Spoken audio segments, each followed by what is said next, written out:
Here is my adorable little humble warrior. This is my 15 3-hand 6-year-old thoroughbred gelding, and this guy has had 35 starts, and he just ran a couple of weeks ago at the beginning of August, I believe. Or actually, it might have been mid-August. It was very recently that he just ran.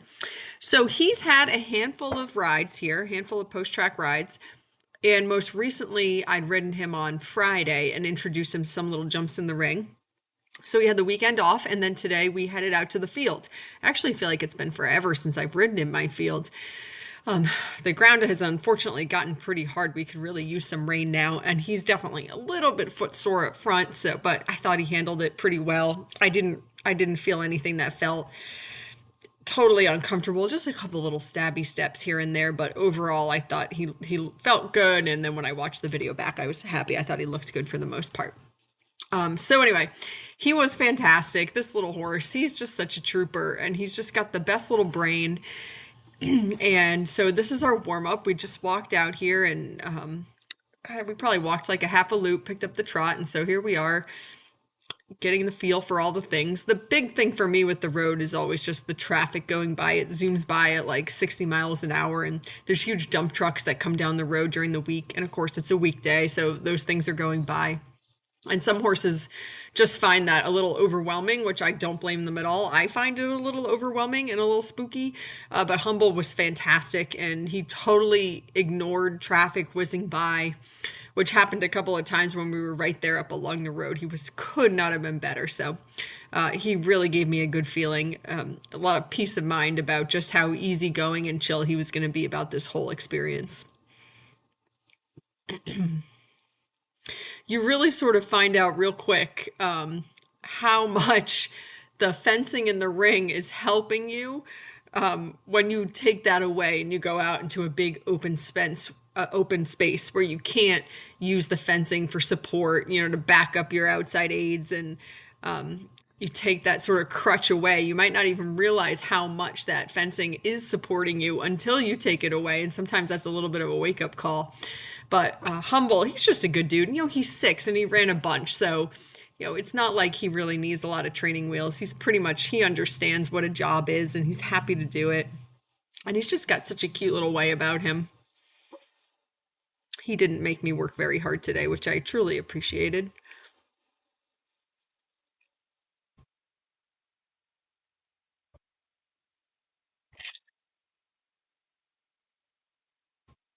The other thing that's going on during this ride is that my dogs were out in the field. I should have put them away because, of course, they want to follow us out to the field, and then they want to meander into the woods. And then my neighbor's dog was out, so then they're playing with the neighbor's dog, and then we've lost our dogs.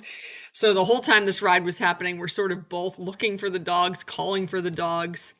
They come in and out of the field a little bit. I don't know why I can't learn this lesson with just putting the dogs away before we go to do a video. But Humble handled all of that with class.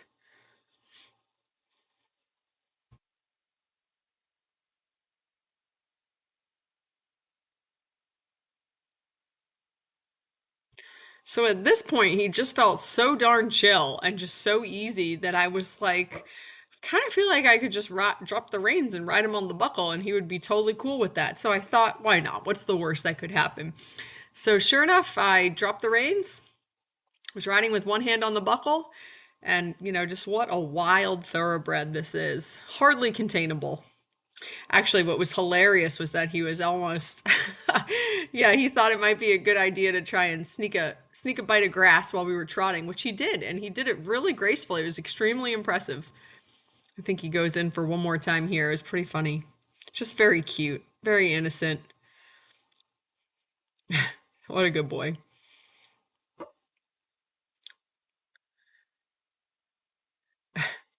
He is just so cute. Very much so. More woe than go is the term people like to use. He is definitely one that takes a bit of leg and clucking. And the second you sort of take that pressure off, he is more than happy to back way off and slow down. So he was so easy for the warm up that I thought it shouldn't be a problem to start introducing some of the logs and things. And I didn't want to do a ton of jumping because again, he is a little stabby on his front feet. So it's not like I didn't want to be out here galloping around or jumping all the things, but I thought he could do a couple little things and we just see how he felt. And of course, so this is him walking over all the things as they always do. And obviously, he's very nonchalant and not bothered by any of it, which is great. That's how I want them to be.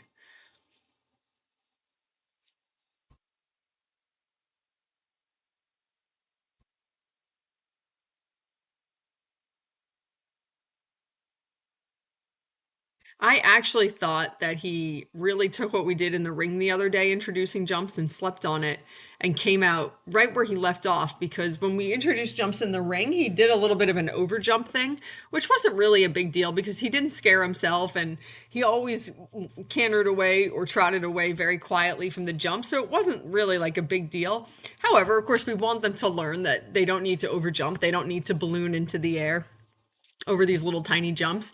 And he really just came out today having totally processed that. It was like a non thing today. It was so easy.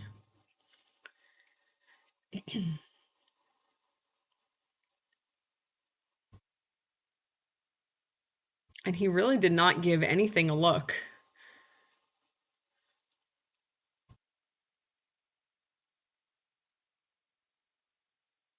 And the other thing that I really loved is that, sort of hand in hand with the wanting to over jump and balloon a little bit comes with like landing with a little bit of a thud on the other side. And so he was sort of over jumping, landing with a thud, and then trotting away. And of course, what we want him to learn to do is to jump across the jump and land in a nice canter, which he had that down pat today. That was really good. Here, I'm just going to walk a couple of steps because I sort of felt like we missed our turn. So I wanted to walk to get our nice straight line, and then on we went.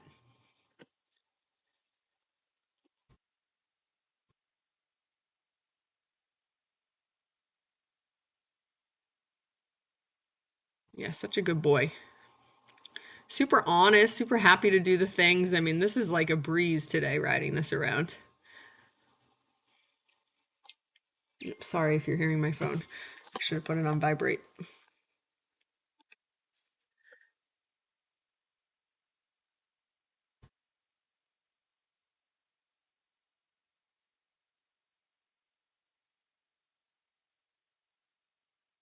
And at some point here, it's got to be soon because we're almost done, he starts cantering to the jumps. And he really did such a good job with that today. I also think it just is so much easier for them in a bigger space, assuming that you can actually steer them and control them outside the ring, which is step one, which obviously he's great with. When you're in the bigger space and the turning isn't as sharp and the logs are just so much more natural for them to jump, I think, those things work together to help make coming forward in the canter just a more natural thing for them. He was super good to that pipe down the hill. And so it's always a fine line. I'm never going to force a horse. I don't want to gun a horse to or make them frantic or panic to keep the canter. So if they really want to trot, we'll trot. I'm not going to force them to stay in the canter, but at the same time, you do have to gently encourage that that's the idea. So it's a little bit of a fine line as to how much pressure you feel like with each horse is appropriate to continue asking them to come in the canter. And oh my God, he did that log so cute. It was just perfect.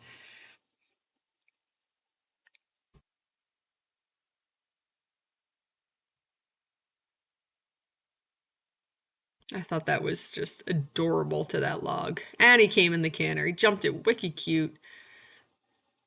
I think this is our grand finale, our last two. That was absolutely perfect to that log. Wish I could get that spot 100% of the time. I love his little expression here.